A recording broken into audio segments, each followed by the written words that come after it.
અમે છેક ઉપર આવી ગયા છે, હસ્તગીરીના ટોચ ઉપર પહોંચવા આવ્યા છીએ. અહીંયા હવે તમે જોઈ શકો છો શત્રુંજય નદી ને બીજા બધા સામે નીચે દેરાસરો અને ઘરો દેખાઈ રહ્યા છે. રસ્તો થોડો કાચો છે એટલે સાચવીને આવું બધાએ.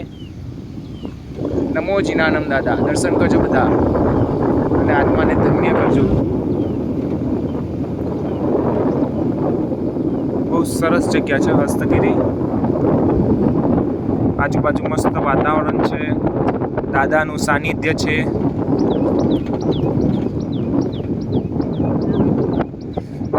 શું નદી દેખાય છે, કુંડ છે અહીંયા આગળ. 8